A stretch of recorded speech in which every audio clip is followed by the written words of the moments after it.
It's time for Coffee with the Chicken Ladies, a podcast for people who love chickens. Hey everybody, and welcome. It's Chrisie&Holly from Coffee with the Chicken Ladies. We're here, and this is episode number 122 of our podcast, where we talk about everything chicken, family, fun, and more chickens. More chickens. We drink a ton of coffee. I'm talking a ton. But most importantly, we hug chickens every day. And we kiss them too. Don't forget. We brew coffee from a little coffee house in historic Gettysburg, PA. Bantam Coffee Roasters.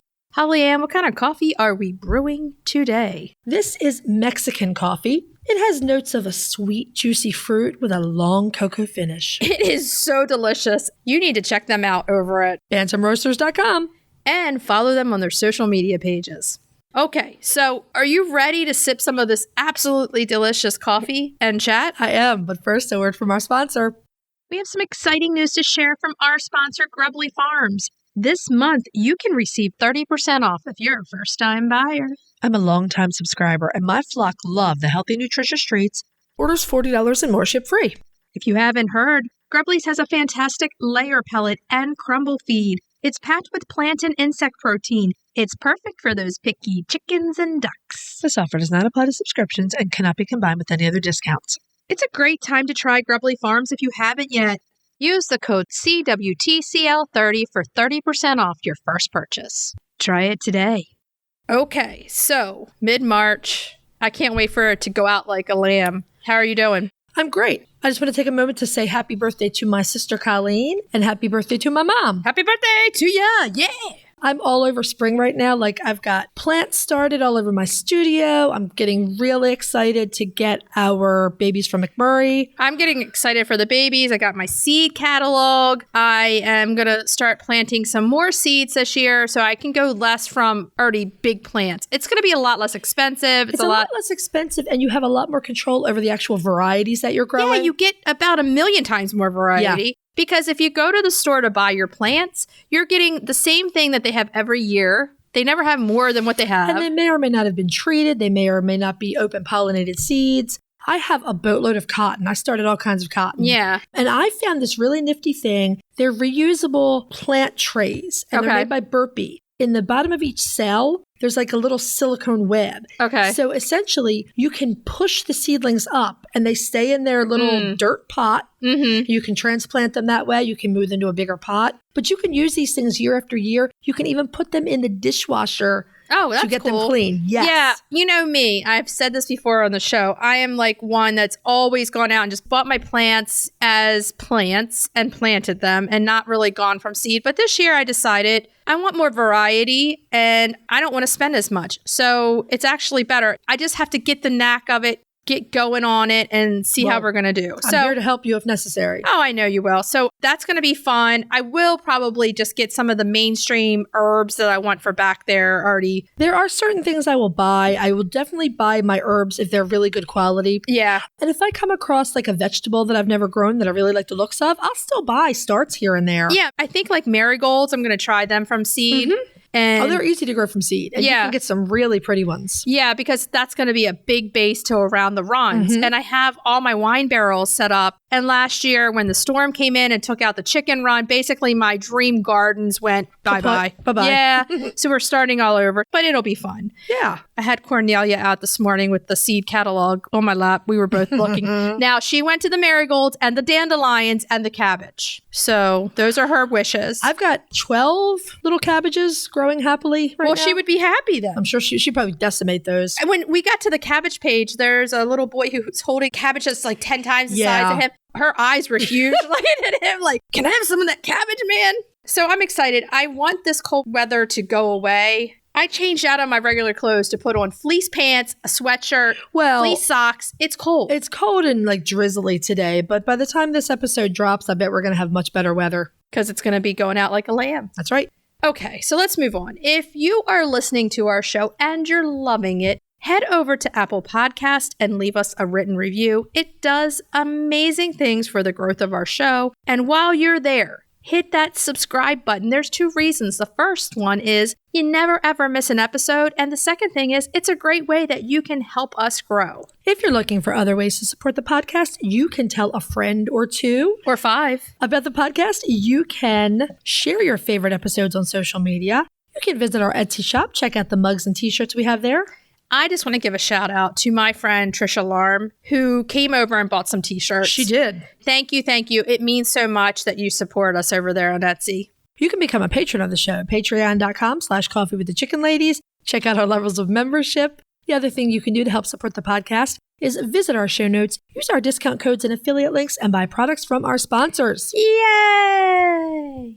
Hey, Chris. Yeah. Do you like subscription boxes? Does it have anything to do with chickens? Of course. Then yeah. Let me take a minute to tell you about the Chicken Love Box. If you love goodies for your chickens and you need to go to chickenlove.com. I love the mega box. Tons of useful products for my flock and a chicken tea for me. You can't go wrong with a chicken tea. They are so cute and so soft. In the February box, I absolutely love the red iron rooster trivet and the seed block. I really love that egg timer. It's going to be great when I'm baking. And those chicken stickers are going to be awesome on notes I send out. Boxes start at $39 a month. They ship immediately after your order, and shipping is always free. Such a great deal. Don't wait. Get off the nest and click already. Use the code CWTCL50 for 50% off your first box of a 3-month subscription or more. That's chickenlove.com. That's chickenluv.com. Get your subscription today. Have you heard of Strong Animals Chicken Essentials? They make natural supplements for your flock. Strong Animals has used plant-based products and natural approaches to promote the health and vitality of backyard flocks. Their products contain organic essential oils, prebiotics, and other natural ingredients to support the immune system and digestive health. Give your chicks and chickens what they need to thrive with Strong Animals health products. Visit GetStrongAnimals.com today. The Breed Spotlight is brought to you by McMurray Hatchery, defining quality for generations.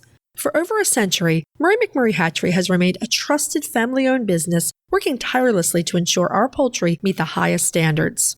Whether you are an experienced enthusiast or just embarking on the journey, look to McMurray Hatchery for guaranteed quality, rare and heritage breeds, low minimums, and all the supplies you need to raise your flock. Request a free catalog today. Dun, dun, dun, dun, dun, dun, dun. Time for the breed spotlight. Oh, yeah. Yeah. This week's breed is the Sumatra. Sumatra. What a beautiful chicken. They really are. They are. The beautiful Sumatra is a rare breed. They originate on the island of Sumatra. I was going to say, can you guess what island? Right? Yeah. Well, I mean, it sounds like a place for us to visit because Sumatra has coffee and chickens. Yeah, exactly. They're kind of known for coffee. Right. So they're on the island of Sumatra. They have largely resided in feral colonies on the island. I'm not surprised. If you're not familiar, Sumatra is an island in Indonesia. Mm-hmm. And the equator runs right through the middle of the island. So it is a hot and tropical climate. The only thing I can compare it to that probably some people will know of is Aruba. So Aruba is an island that's pretty close to the equator. It's not far at all. So what happens is on those islands, it's much warmer, the sun is much closer, and your days are longer. Well, it makes an excellent place for chickens to go feral. I mean, think about all those islands. It's warm. There's plenty of water. There's plenty of food for foraging chickens. Exactly. Lots of bugs. There's bugs and plants all year round, so they can go feral and have the ability to get food and drink. Yeah. Now, the Sumatra chickens, they probably aren't too far removed from the various jungle fowl that are native to Indonesia, though don't make any mistake, they are definitely members of the chicken species. They do sit lower like the jungle fowl do also.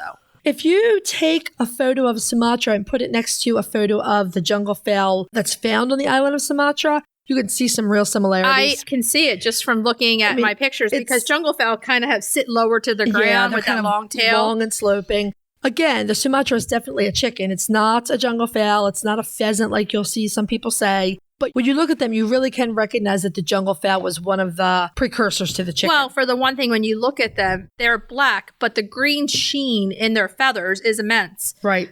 Apparently, the Sumatra were used as fighting birds, and they might still be. I was going to say, I remember reading that too. But all reports say that they were not great fighters because the males are only aggressive to each other during mating season. Well, they don't want to mess up their pretty tails. Well, can you blame them? They're like, oh my God, he hit me. Don't mess with my tail. That's right. I'm a lover, not a fighter. I'm a lover, not a fighter, man. So the Sumatra, these elegant, graceful birds, are currently found in the threatened category of the Livestock Conservancy's conservation priority list. I'm not surprised.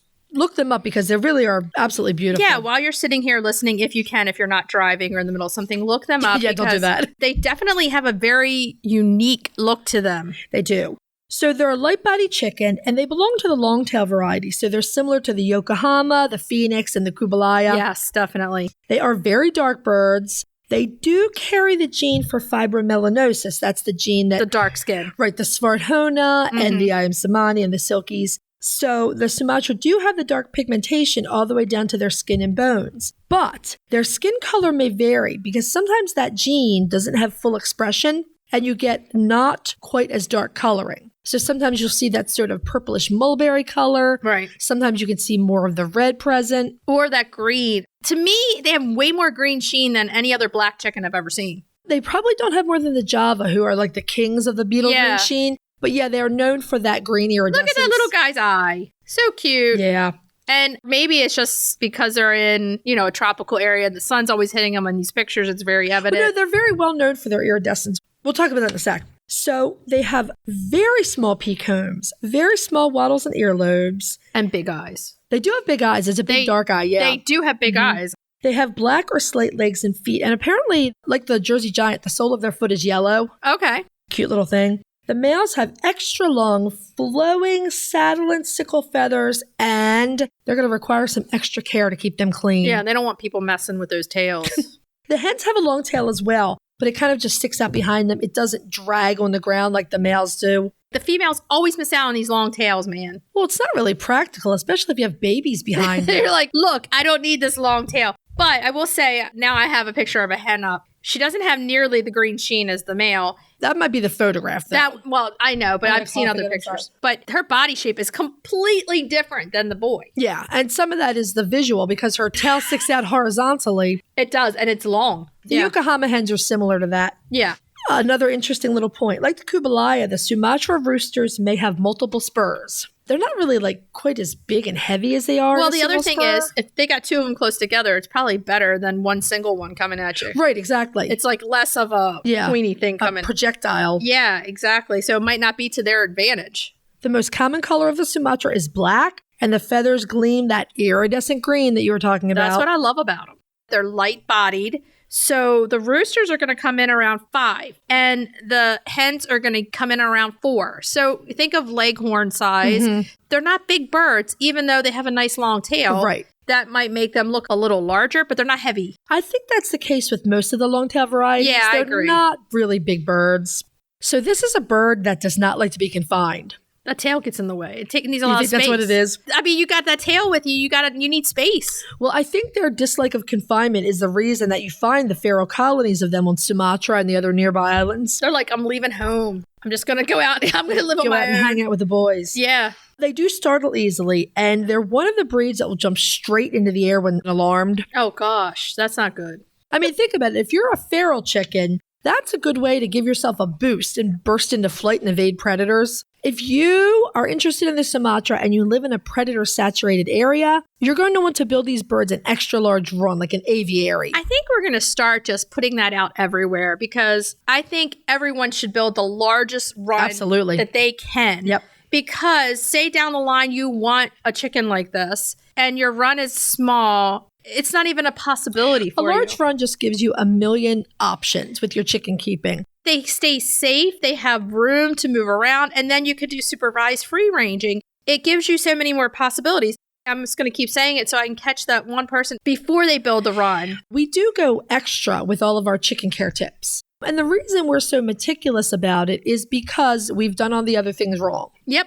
You might be on social media and you might see this guy and this girl and they might say, I do this and it works great. Well, they can talk to me in 3 years. Yeah. When they've run into X, Y, or Z problem. You start out small. We've all done We've done it, right? Trust us. If you love chickens, you're going to want a larger run. If you want some of these breeds, how many breeds do we talk about in the breed spotlight that needs extra space? There's a lot of them. A lot, yep. So many people that you hear say, my birds were taken by predators. Well, we can stop that by a safe run that's extra large and to keep those predators out. This time of the year is the most dangerous time of year. We've been talking about this for weeks. The predators have babies to feed. You know, they're moms with babies to feed. Yep. You just need to make sure that what they're feeding their babies are not your chickens. And we're at the end of the cold season. So basically, all the bunnies or squirrels or whoever was out there before that they were eating, I've noticed this in my own homestead. They're gone. There's not a lot of food right now. Nope. Or they might be off brooding babies of their own. Exactly. And they can't find them. So we've been talking about seeing the hawk circling.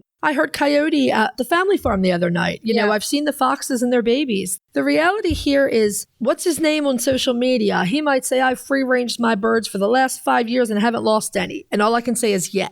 If you're prepared for that loss and you want to take the risk of free ranging, that's fine. Yeah. But if your birds are beloved pets and you don't want to take that risk, build the biggest run you possibly can. Right. Or on the other hand, if you're coming in and you want to help conservation efforts with a breed like the Sumatra that's threatened, you don't want to go through everything you have to get this bird. And then they free range and they're taken within a few days. I'll also tell you that breeders don't want to hear that either. If someone entrusts their bird to you and it's the rarest of the rare, and you go back to them and say, I want to buy more because the hawks picked them off, they might not sell to you. Yeah. So build the largest run that you can build at the beginning because you're going to save yourself work by the end. Believe us. And the reason we're bringing this up is because free ranging with a bird like the Sumatra can be a little tough. Heck yeah. Because something startles them when they fly into a tree. And then you're going to have a problem trying to get up in a tree, get them out. You might need to go to work in the next 2 hours, or who the heck knows. Exactly. But it can I don't want to you. have to fetch this chicken out of a tree. This might be a chicken that once you have a very large run space is happy in a very large run space, and you don't really let them out too much of free range because they could end up in a tree, and then where you're going to go from there. Exactly. Now, these are black chickens. And the other thing we've been seeing a lot lately that's making the rounds on social media is that if you keep black chickens, hawks will think they're crows and not attack them. False. Unfortunately, this is false. We would that it were so, but it is not.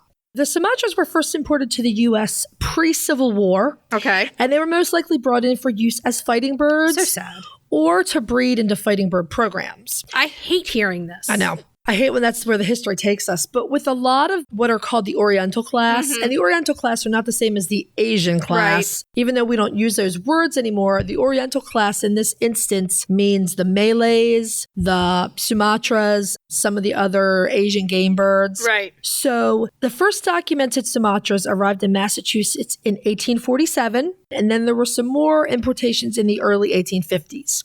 They showed up in the UK in the 1870s, so a little later there. Okay. Now, I was going through some of the early poultry journals, and I did find some advertisements offering Sumatras for sale. Okay. But I didn't find a whole lot of anything else about them. Just, hey, buy these birds. They're good for fighting. This is one of those things. They didn't even say they were good for fighting. It was just like using the wording from the 1870s journal. For sale, 1 coop of Sumatras. Yeah. It's one of these things about history that it existed. I hate it, but it did exist. So we just have to acknowledge that that's why they came over. I mean, there might still be people who are breeding them for that purpose. They're not good fighting birds. So no bird should be fought. No bird should be fought. Absolutely. The Sumatras first appeared in the American Poultry Association Standard of Perfection in 1883 in the black. Now, there was a blue version, and it was admitted in 2002. Oh, wow. That's a huge time span. Yeah. There's also a dun variety. I looked it up. It's sort of a seal brown color. Okay. It's pretty, but it's not APA accepted at this point. And it looks like there's also a bantam version. Yes, if you can imagine. Again, it's like the Leghorn bantam. Well, I saw the bantam version mostly in the show community, which, isn't surprising. And you know what? Here's the thing. This chicken, it reminds me of a showbird. That's what it should be used for all along. When they first arrived in the UK, some people referred to them as black Yokohamas, which I can see. Yeah, I can see that. Though they do have a very different temperament to the Yokohama. Yokohama is much more friendly, domesticated. Yeah. So let's look at egg stats here. They're going to lay a small white or light cream egg, and about 100 a year. This is kind of where we know they're going to be not in the good egg layer. Right. They're more of show bird, a companion bird. If you can get them little and get them used to you as chicks, you might be able to really work with them. But they're going to be a show bird. Right. The Livestock Conservancy notes that the hens tend to reproduce seasonally. Remember, we mentioned the males were only like quarrelsome and fighting during breeding season. So the hens tend to reproduce seasonally. So spring is probably the time for most of those eggs to be laid. Right. And that's the time they're going to go broody. They do go broody and apparently do a very good job raising their own chicks. Okay, that's good. It's something, right? In Wright's Book of Poultry, Lewis Wright notes that the Sumatra hens were sometimes used in England to hatch bantam eggs. They're almost bantam themselves. Pretty much, and if they go broody, then more power to them. Exactly. Really, can a breed survive as a feral colony unless the hens go broody? They have to. Yeah. At some point, they had to help themselves survive. Right.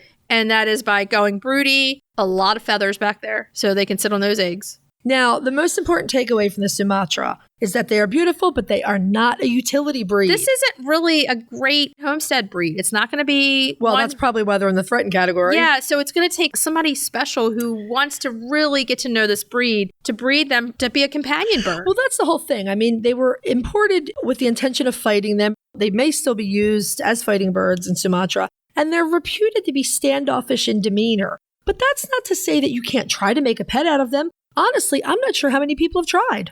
You get out what you put in. I think they're stunning. I would attempt it because I'm really interested in the Yokohamas too. Yeah. I would attempt to make a Sumatra I can see pet. you doing that. What I can't see is a homestead with someone with really young children who want to handle the birds all the you've got all time. those long feathers and Yeah, you got to keep them completely clean. Mm-hmm. With any chicken, the sooner the better to get them to get to know you, and consistency. So I think we were talking to Fiona a while back, and she was talking about, okay, so you handle the chicks for the first week, and then you say, oh, I've handled them. And then you don't handle them again for weeks later. You're going to be starting all over.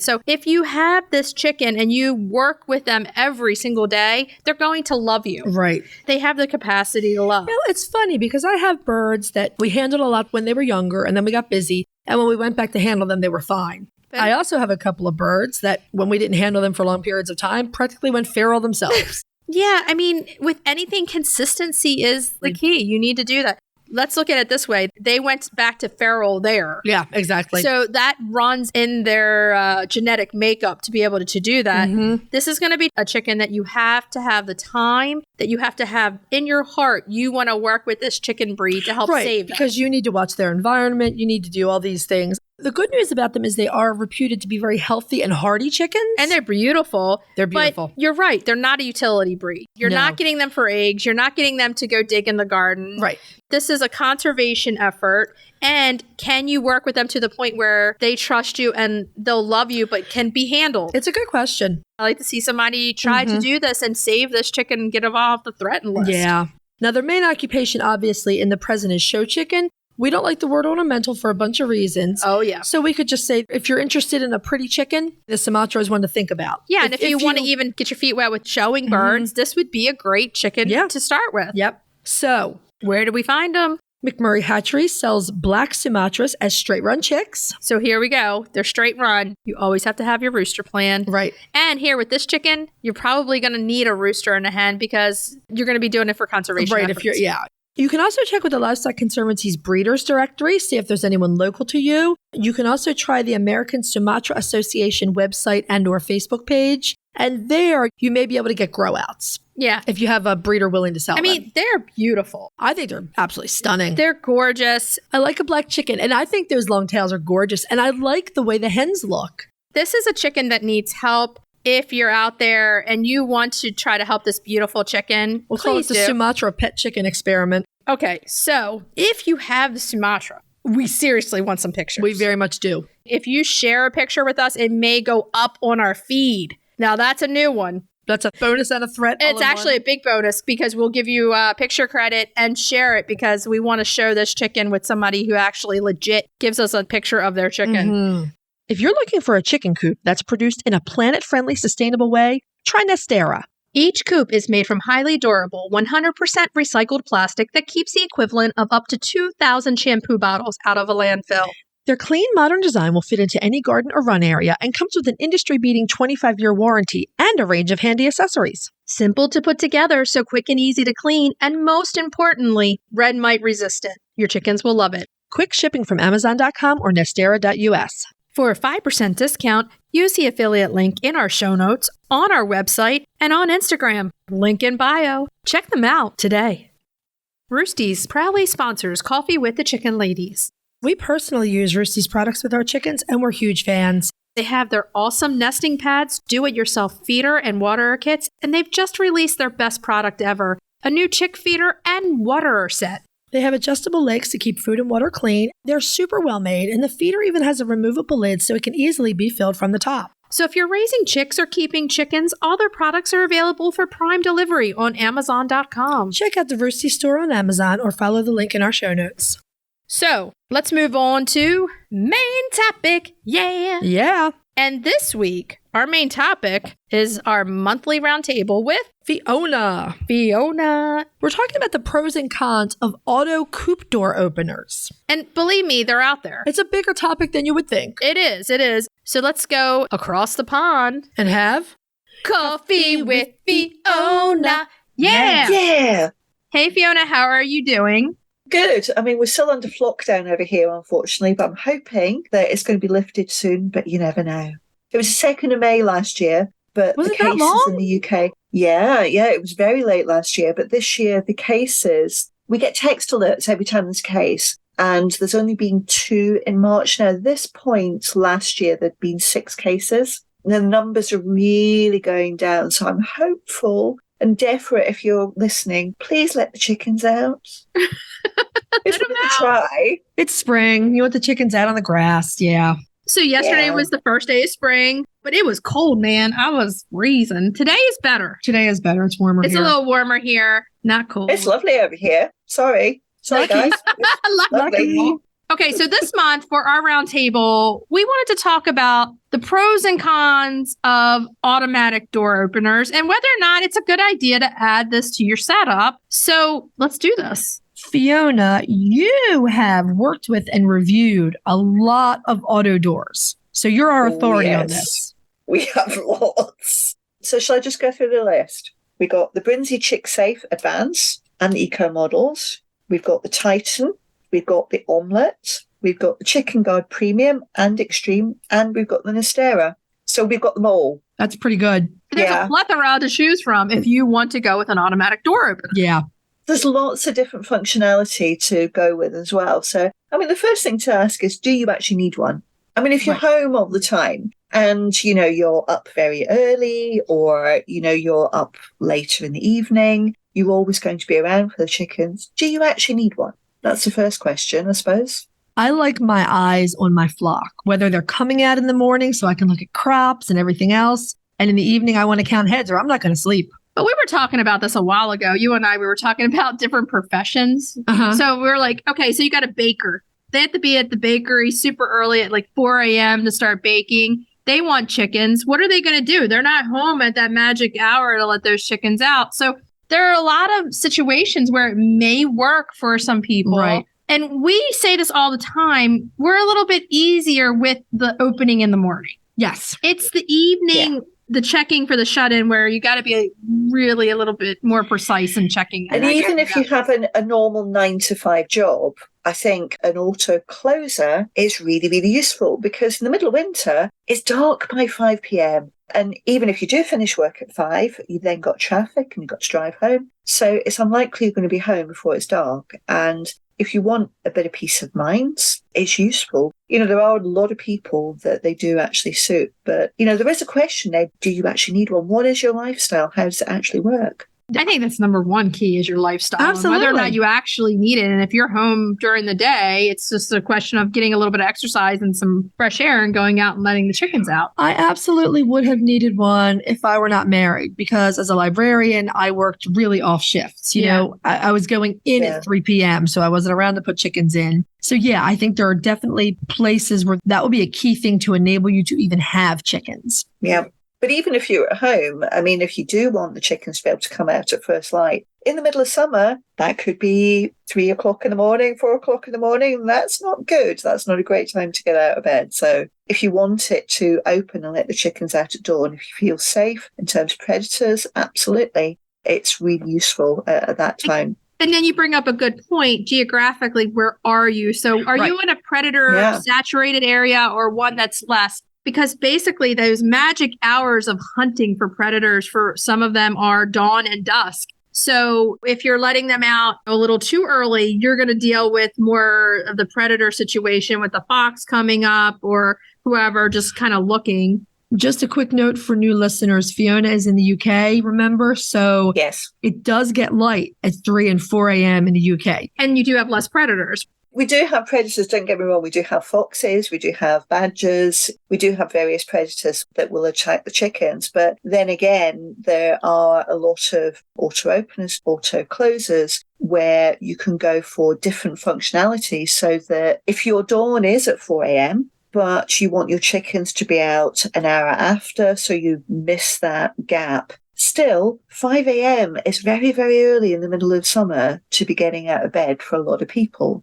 So you could just set it on timer, or you could set the system up so that it gives you that time delay. There are some that do that. I like, too, the fact with the auto door openers that they're away from working strictly on electricity now and battery powered, because a lot of our coops are in an area where we don't have electricity. So running that out for an auto door opener is a bit inconvenient. But then it's another thing that you have to check, that those batteries, you got to stay up on that, because if they go dead and you don't realize it and you just go to bed, your chickens are going to be sitting ducks, pardon the pun. You're absolutely right. And a lot of them do have a visual aid. So they'll have a light which will tell you. Some of them have red lights which pulse more frequently as the batteries drain.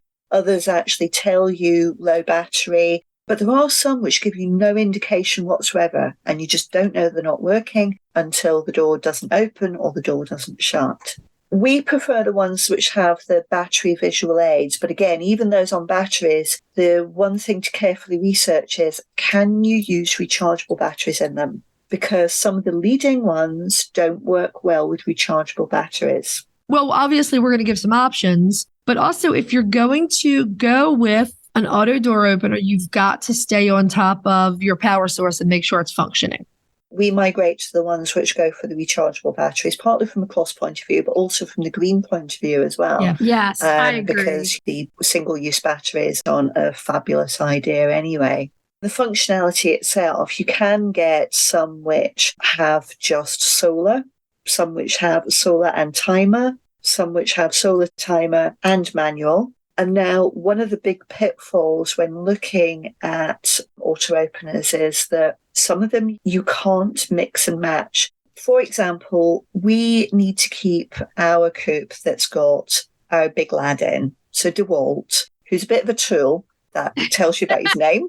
DeWalt likes to crow and he starts quite early. So actually we keep that coop closed a lot longer. We only have a few neighbours, but we do have some neighbours. So his coop is closed for a bit longer in the day. So that has to be on timer in the morning. But we like it to close at night when it gets to dusk. And we don't want to have to keep adjusting it, as the days get longer. So we need to be able to mix and match. But there are some which you either have both on timer, both on solar, or both on manual. That's what you get.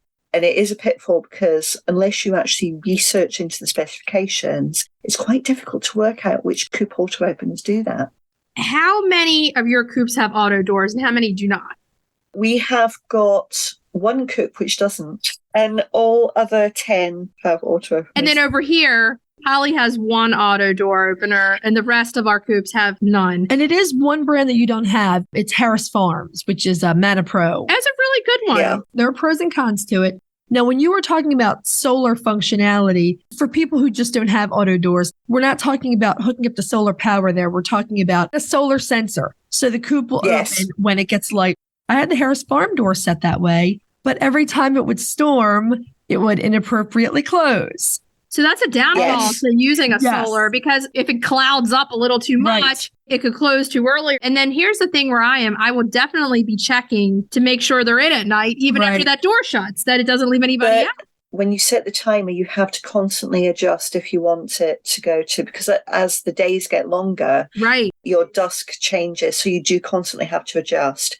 A lot of the auto openers allow you to have a lux adjustment. So you can actually take a reading on the light levels when the door comes down. Okay. And if it's shutting prematurely, you can then change the reading setting. So Chicken Guard, Brinzy, and Nestera, all three of those allow you to change the lux settings. Nice. Which I think is really useful. Which of the models allow you to do both solar and timer? Chicken Guard, Brinzy, and Nestera. The same three. Those are the three, if money allows, because clearly you get what you pay for. Right. Those are the three which give you the most flexibility and the most choice.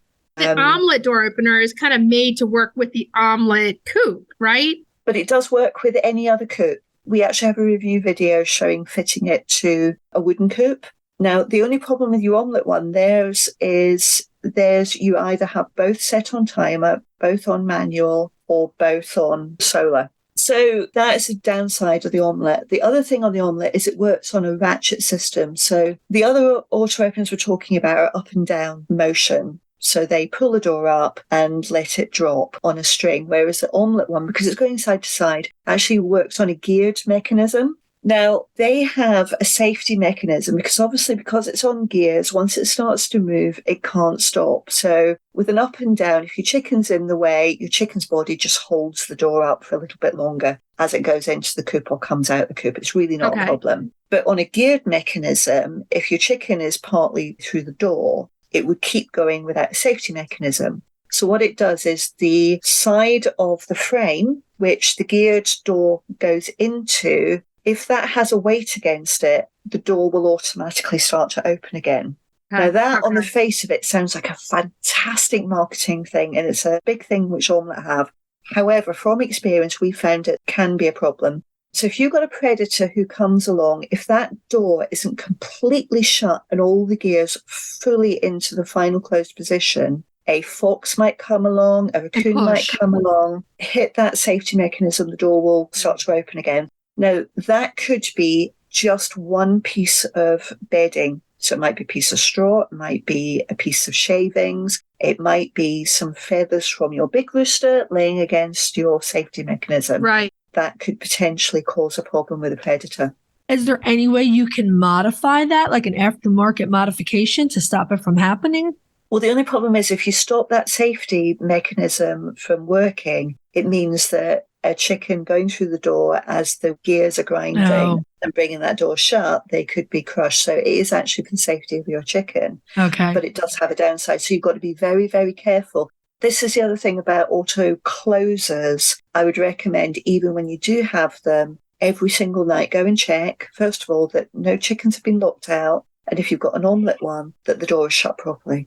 In that case, you could see a chicken leg getting stuck or something like a body part getting stuck in the door, which would not be good. If they didn't have the safeguard, yeah. Exactly. Right. Yeah. So it is important from that aspect. But as I say, if it's not fully shut, it may stay very slightly open. I was telling Holly today, Stella, one of my Jubilee Orpingtons, waits for me every single night. So when we go out and do the chickens, she is the last one out and she walks up to me and waits with me and walks around and does all the checks and stands directly next to me. And then when I go to her coop to open the door to check, then she walks up the ladder and waits for me to get her up. So a chicken like that really loves that interaction at night. Yeah. I would be afraid that she would just stay out waiting for me because she's used to me coming out. So it's like, if you're a new chicken keeper and you want to start with a door, I almost feel like start with the door from the beginning. And that way they get used to it right away. They know it's the normal, because chickens who aren't used to it aren't going to really know that I have to be in because you're not coming out. Special needs chickens too might be an issue. Yeah. And I would actually recommend, if every year you're bringing in new chickens, you're ordering new chicks as, older ones are leaving you, it's actually a really good idea to get one of those brands and makes which gives you that adjustment. Because for a certain period, younger chickens will be kept out by older chickens while they're being integrated. Yeah. It's the way it is. So you're more likely to get a chicken shut out. So actually having that ability to adjust the reading, if you're on the light setting, for the door to come down with it going to dusk, you want it to be left open just that little bit longer to let the chickens go in. Failing that, just live with having to put it on timer and just change the timings just for a little while until the older chickens let the younger ones in. This is a whole different subject that we may be getting to later. But I would imagine in a lot of these cases where you can't be on the property, a coop camera is going to give you enormous peace of mind. I'm addicted to my Coop cam. Nestera has the accessory of the Coop cam. We have them. And you can look at the camera and have that position so that you know everybody's in the coop. It has great lighting for at night so that you can look to see if everybody's in there. Myself, knowing myself, I'm still going to be out. I still go out. Yeah. You know, so I guess where it would come into play is like, say you're running really late and the majority of them do get in, but then when you get home, go back out and double check. So I can't get past the double check. The camera can tell you that everyone's in. So that's something. That's something. But like I would still want to check doors and windows or things like that. I guess I'm old school, man, because I'd always be out there even checking with it. I'm not saying that I don't want an auto door opener. I'm just going to still be checking. My routine is I check the camera because actually I find that the cream leg bars and the Wales Summer, they're always in first. So when I see them in and the two Orpingtons asleep with them as well, I check on the coop cam. When I see them in, I go out and then I shut their door because I'm always out before their door comes down. It's just as dusk is happening when they go in. And then I usher the others into the other coop because we're only using 2 coops at this stage in winter. We're at winter stocking levels. And that's my routine. So I'm using the coop cam first, then I'm going out. I've got the auto doors just in case we're out for the day. You know, I have to go see my parents or I'm doing a work thing and I can't be home. It just gives me a bit of peace of mind, but I'm out there anyway. As soon as I come home, I'm out checking. I want to be absolutely certain, even though I can see them in the coop cam and I can count the little beaks, I'm still out checking. It's so funny because it is a lifestyle. People who have chickens, everyone who's listening to us that have the chickens already, you know, you plan your day and night according to when you have to be home to either put them out in the morning or make sure they're in at night. And people who don't have chickens, it's hard to understand. I've got to go because I got to get my chickens in.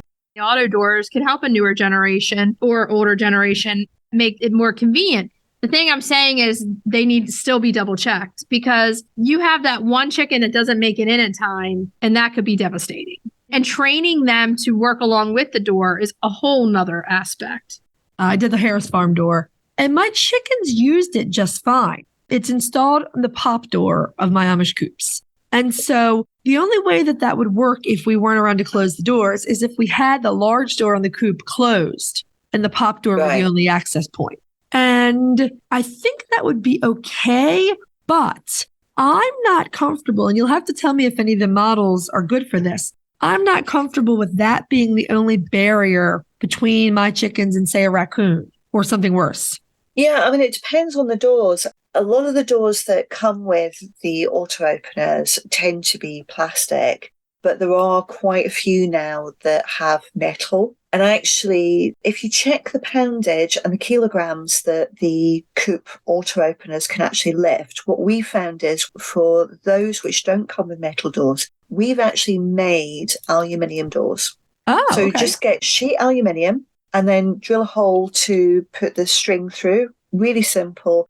Cut it, round off the edges, even put some rubber tape along the bottom if you're concerned about edges. And that works really, really well. Okay. Most of the auto openers will lift. The worst one we've got lifts 1 kilo. Okay. Now, there are very few coops that you could get that you cannot get a reasonably thick piece of aluminium which will keep out a predator that would fit within that kilo. That would be fine. Most of ours will lift 4 kilos. Okay. We tend to go on for the ones which will lift the heavier weights just because we feel better about it. Yeah. But a lot of the ones, like, for example, the Brinsley Chick Safe, you can buy that with a metal door. And the great thing about that door is actually in 2 pieces. And I know that sounds a bit bizarre, but one of the biggest problems with up and down auto openers is you need quite a lot of space. Right. So you need the space of the door itself being shut, and then you need the same amount of room above it for when the door is pulled up. And then you've got to have the space for the auto opener on top. And that's a significant amount of space. Yeah. But if you can reduce that by having a 2-stage door with one part which slides behind the other and then drops down to form a full door, it means you don't need the full height. Yeah. And I don't know if that makes any sense to anybody listening to this on the podcast. Oh, yeah. It's unusual to envisage, but it's amazing. It really does save a lot of space. And it means the chick safe becomes an option for people who otherwise wouldn't have an auto opener. Yeah. I mean, honestly, there were only 2 of my coops that would fit the auto opener simply because we didn't have that much vertical The up space. and down space. Right. Yeah. Yeah, that makes a lot of sense. That's actually a pretty clever design, really. So let's look at the pros and cons. To me, it's not too hard with the pros and cons. The pros are the convenience. The cons are that there can be error, so Yes. you could have a chicken left out in the evening and be potentially there for a predator. So to me, that's what they are, the pros and cons. What do you guys think? I would agree. I mean, I know a lot of people are looking to set up their hobby farm or homestead in a very efficient way Right. that doesn't take all of their time. I'm not a chicken keeper who's prepared for any loss, to be perfectly honest. Me either. And No, so same here. what it comes down to for me is risk versus reward. So I'm always going to go the safer route. That being said, when Pete and I are at dinner, we either have to have someone come put the chickens in or we have to leave and go do it ourselves. That's what I'm saying. Like your lifestyle, we're kind of used to it now after all these years of doing it. Yes. You have to book around the chickens. It's like, okay, you have a reservation for this time in the summer. Right. In the winter, it's so much easier because at 5, you put them in and you have the rest of the evening, right? Yeah. But when the chickens don't go in till they go in at 7:30, 8:30, 9, then you have to start to think, okay, do I need to be home by that time? Can I have somebody do it or go back? So yeah, it does have a convenience factor for someone who doesn't want to be tied to that. Well, like you said, with certain occupations, what I can't get on board with, and I have a feeling you both agree with me, is going away for vacation on multiple days and just depending on auto doors and Right. Absolutely not. Well, you can't Exactly. do that from a food and water point of view either. Right. I mean, the thought of not having someone check that the water is still standing, it's free of debris, that Right. they can still access their food, there's enough of it there for them. I wouldn't recommend anybody goes away and leaves chickens unattended without anyone checking on them. It's just not reasonable. Totally agree with you. And I think when you go on social media, there are some people pushing the fact that, oh, you can go away for a weekend. You got this auto door opener. I wouldn't be sleeping at night. I would be a nervous wreck thinking that it wasn't working. When you have chickens and you want to go away, it's the same thing as if you have dogs, cats, or any other animal. You have to get a sitter for them and watch them, do the water, do everything else. So, yeah, the automatic door might help in those aspects, but they're still going to have to be checked. I mean, to me, it gives you a convenience factor. So it means that if you want them out early, you don't have to be up. If you want to be sure because you are regularly having to work in an office when it's dark and you want them to be in, it gives you a little bit of security, but it's not a fail-safe. It's not always going to be the case. Right. If you want to reduce the risk even more, get a coop cam as well, so you can count beaks in the coop, as well as having the auto door. And then hopefully you've got someone you can ring to pop round if there's a problem, if you can't see all beaks in the coop. There's a place for all of this, but then it's a case of there's a big grey area in between as well, because there are downsides with the various models. And it's a case of doing the research. And I would say don't just read the manufacturer's research. Go out there and look at people who've got experience with these. If possible, if you see them on Instagram, if you see them on Twitter, if you see them on YouTube, drop them a line, put something in the comments, ask them what's their experience, what to think of it, what the pros and cons, and get that feedback. There's all sorts of really useful things that can be provided by the auto openers, which we haven't talked about. There's a weekend lion feature with one model. Nice. And I love that. And this is for the tool of ours, DeWalt. I love saying because he's such a tool. The other one was called Fat Max, who is also a tool company. Oh, man. I know. Fat Max is now living 5 miles away on a nearby homestead, and he's very happy. Nice. He's got a big flock of Buff Orpingtons, and he's already father to quite a lot of chicks. Wow. He's living La Vida Loca over there. He is. He's really having a whale of a time. But the lion feature at the weekend is really useful because during the week when our neighbours all go off to work, so, 7 a.m. in the morning, they're all gone. So he could come out at 7 a.m. But at the weekend, they're home, like to have a bit of a lie-in. So actually, we have a weekend lie-in feature on that particular auto opener, and the door doesn't open till 8 a.m. Nice. Bit of a downside for the hens who are with him, but Yeah, it's okay they're all for the sleeping neighbours. in. Everybody's sleeping in for the Well, weekend. yeah, not except the hens that are with him, because holy moly, Yeah. they're probably like, let him out now, please. So what it comes down to too is personal preference. What you want to do in your chicken keeping experience. If you want to embrace the technology of the auto door and try it out and see, we would highly recommend you use the camera with it so that you can have a little, it's a Wi-Fi camera. You get it through Nestera and it works wonderfully, and see how it goes.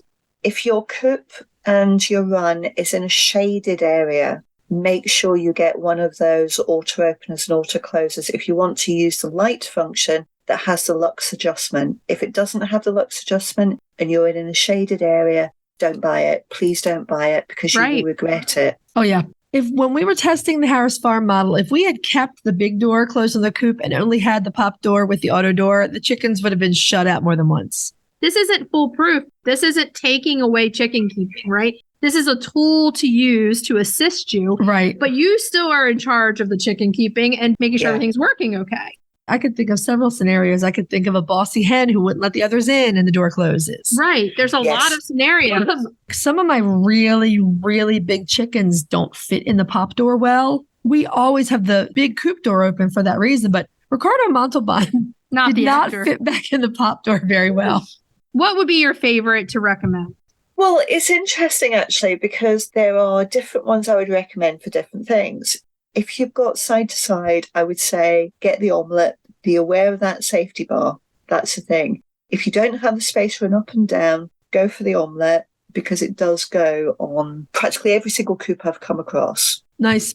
If you've got very little budget, I would go with the Brinsley Eco, because that's the best value for money, but it does have limited functionality. So you don't get the manual override. And I have to say, manual override is absolutely brilliant for all sorts of things. I wouldn't actually have another auto opener now without having it. For example, when I go out at night, when I see all beaks in the coop and I go out and shut the doors, I do it by hitting the manual button. If that manual button doesn't override all the other settings, I've got to wait for the door to come down. It's really, really annoying. So if there's no manual there, even though I'm out and checking, I'm going to have to come back out after dark again and check again, because I'm going to have to wait for the door to come down. And as I said, you need the manual to override the setting that's already there. Because if you've got to set it on light setting, for example, you shut the door and then the light sensor starts measuring the light around, it opens the door again. So if you're pressing manual, you want it to stay down. The model I have has the manual override, and it never even occurred to me that some of them wouldn't have it. That's crazy. Yeah. The budget end of the auto opener lines generally don't have it. It's either timer on its own or timer and light, or light on its own.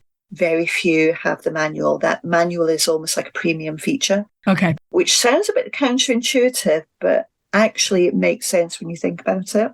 Yes. So at the budget end of the market, I would go for the Brinsley Eco. It's going to give you the timer, it gives you the light, and you can mix and match.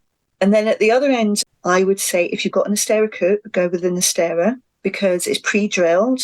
It's got all the functionality of the other high-end units. But the only one that's got the weekend lie-in feature is the Brinsley Advance.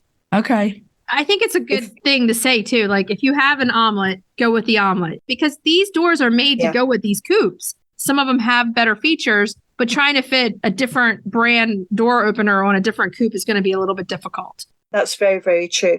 And actually, the easiest program and understand, I find, is the Nestera. Okay.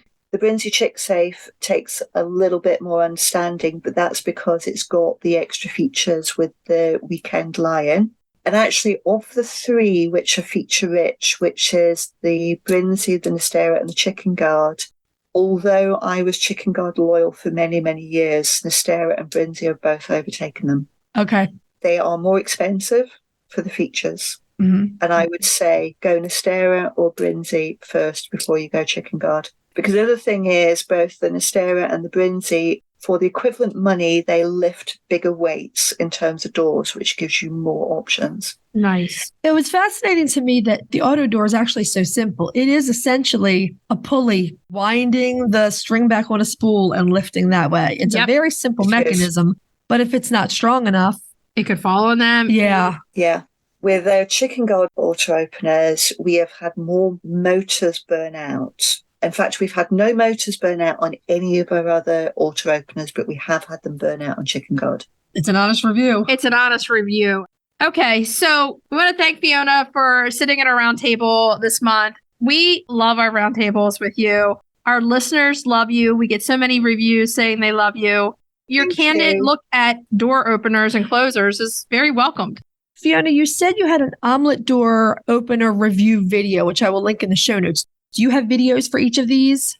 We have chicken guard, we have omelette, we have Titan, we have Brinzy. We haven't done a specific Nestera auto opener door review, but if anyone wants to ask me any questions, DM me, send me an email, which is on the YouTube site. I'll answer any questions you've got. I do recommend, if you've got a Nestera Coop, get the Nestera auto opener because it is pre-drilled, as I say. If you want the weekend lie-in feature, go with the Brinzy.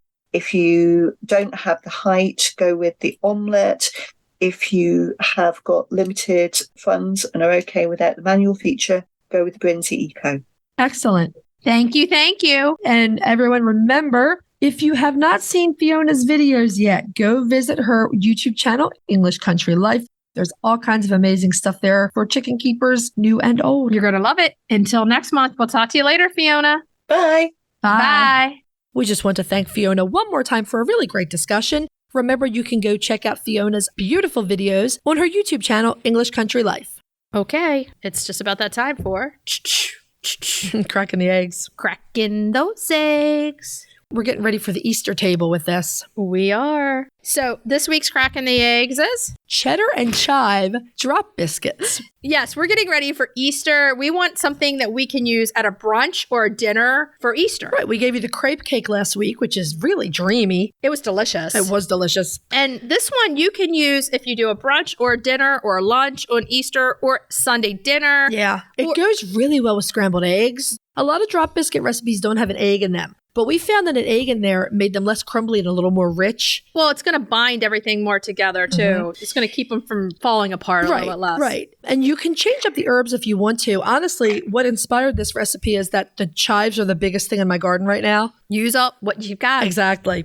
Let's start with the ingredients that you're going to use. We're going to start with 2 cups of all-purpose flour or gluten-free flour, a tablespoon of sugar. Now, you know, it says optional. It's never optional in this house. If it says a tablespoon of sugar, you're going to put a tablespoon of sugar in there. A half a teaspoon of sea salt, a tablespoon of baking powder because we're going to need some rise in these biscuits. It works well with the egg, too. Yeah, of course. A stick of butter or dairy-free butter. It's going to need to be cut in cubes. 1 of those magical eggs. 2/3 of a cup of buttermilk or dairy-free buttermilk. You can even make your own if you have to. Just add some lemon. A tablespoon of lemon juice into a cup of milk. Yeah. Let it stand 10 minutes. Sours it a little bit.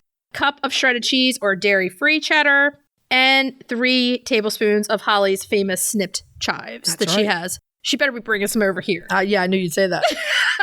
You got them aplenty, man. Bring me some chives. Okay, so let's start with preheating the oven. You're going to do it at 450 because you want to get them brown on the outside, but cook them quick. If you're looking for a quick cleanup, line your baking sheet with parchment paper or Silpat. I do it every time. I hate cleaning a big pan in the sink. I know. I hate it. I know. So this is really a quick recipe. You're going to whisk the dry ingredients together in a big mixing bowl. You're going to use your pastry cutter and cut the cold butter into the flour mixture until it resembles coarse meal. You don't have to go too small. I love using a pastry cutter. Me too. Add your buttermilk, your egg, your chives, and your cheese, and you're going to stir it just until the ingredients are combined. Your dough is going to be sticky. Keep that in mind with anything that you do that's drop biscuit, drop cookies. You're not stirring it until it's smooth. Right. It's always going to be a little chunky, a little sticky. So essentially, once you have everything mixed in, you're going to scoop your dough out onto the prepared baking sheet.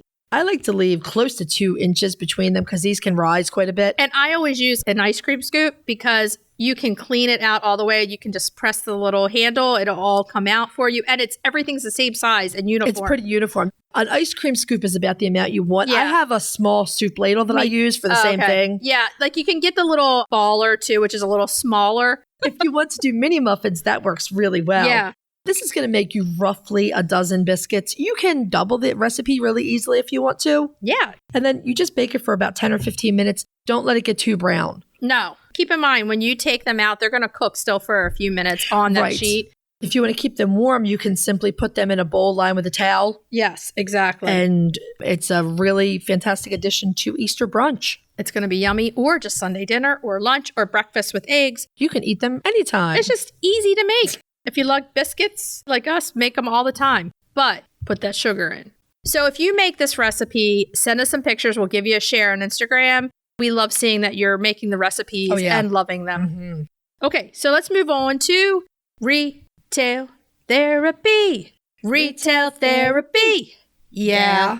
This week's retail therapy, we're talking about sprouting seeds for Yes. you and your chickens. yes, and it's actually not hard. It's easy. If you ordered the Chicken Love Box for March, you got the little beginning set. Oh, with the alfalfa sprout seeds. Yeah. Yes, and the lid. Which chickens love. They do. And it's easy to do this. And one of the other beautiful things about sprouting is if you don't have a big garden space or time for a garden, it doesn't take that long to sprout things inside, so you can grow stuff for your chickens or you. I eat a lot of sprouts. I know you do too. I eat a lot of sprouts, especially alfalfa, on my sandwiches. And sometimes I buy them because I don't have them. Like, this is such a waste. Sometimes I do sprout them, and you can sprout them in anything. You know what's really good, and I've used them in stir fries? I've made them for the chickens, but I've used them in my own stir fries, and that's sprouted sunflower seeds. Oh, yeah. They're really good. They're really good.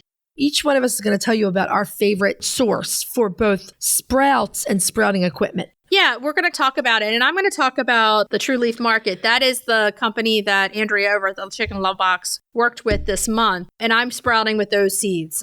I generally get my equipment and my seeds from Sprout People. I went ahead and ordered a complete set of the jars and the covers and everything else. So you're going to do mason jar sprouting. I actually have a double-decker sprouter that I use. You know what I've done in the past? You really have not done jars. This is a new thing for me to do jars. Okay. I usually go to the dollar store and buy 2 of the disposable baking pans. The tinfoil ones? Exactly. Mm-hmm. So what I've done multiple times is poke little holes in them so the sprouts can come up.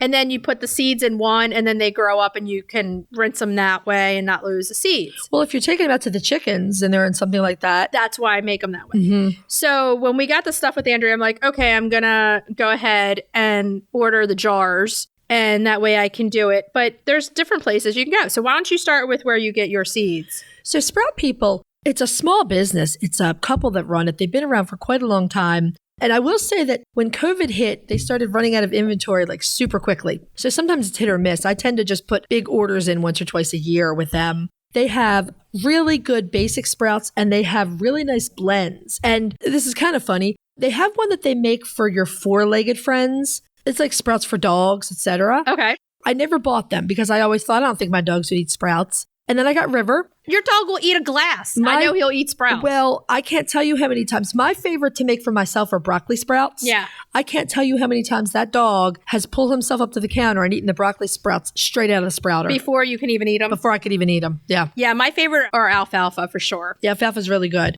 The chickens love the broccoli sprouts as well. What I like about Sprout People is both their blends, and they just get some things that you can't get elsewhere. You can use some of them for microgreens too.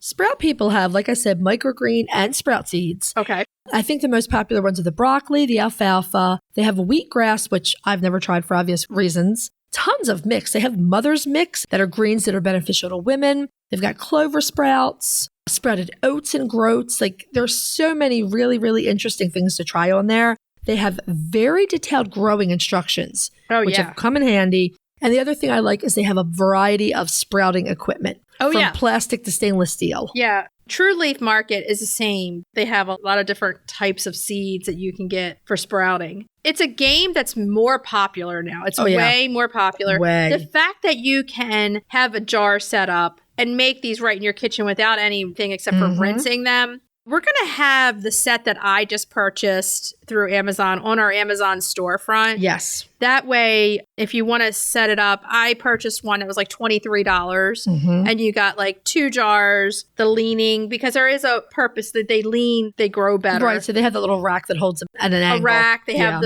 the rubber mat that goes under them. And I've never done this, but they grow better with a little bit of being in the dark. Yeah, they do.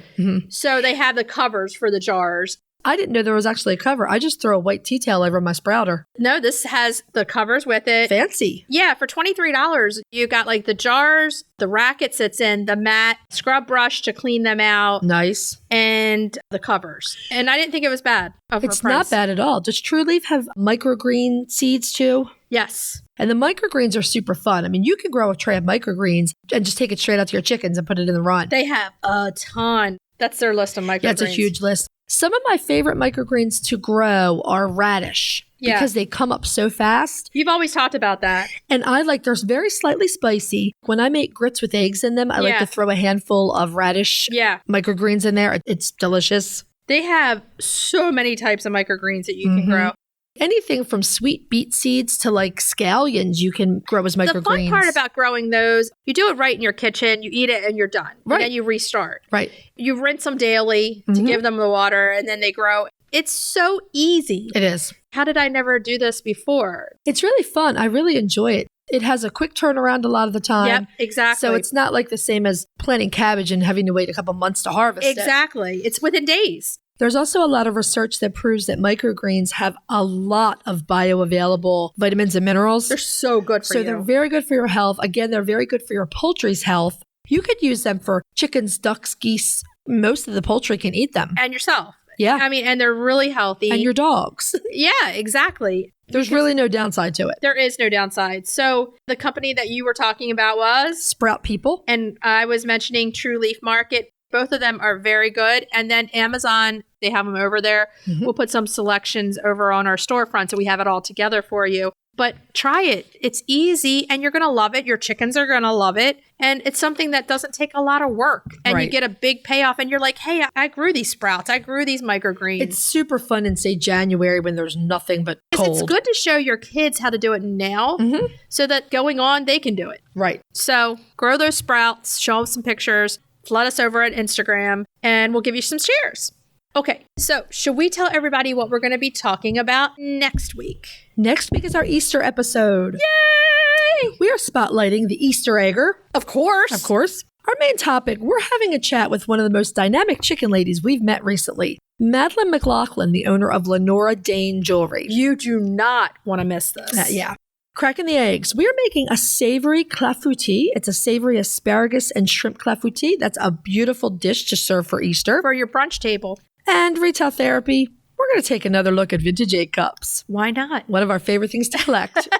Okay, so what should we tell everybody to do until next week? Hug your chickens. Every day and kiss them too. We'll talk to you later. Bye-bye. Bye. If you'd like to see more of us, please follow us on Instagram at Coffee with the Chicken Ladies. If you'd like to help us grow the podcast, please leave us a written review on Apple Podcasts. If you'd like to become a patron of the show, please visit our Patreon page, patreon.com/coffeewiththechickenladies. Thanks for listening.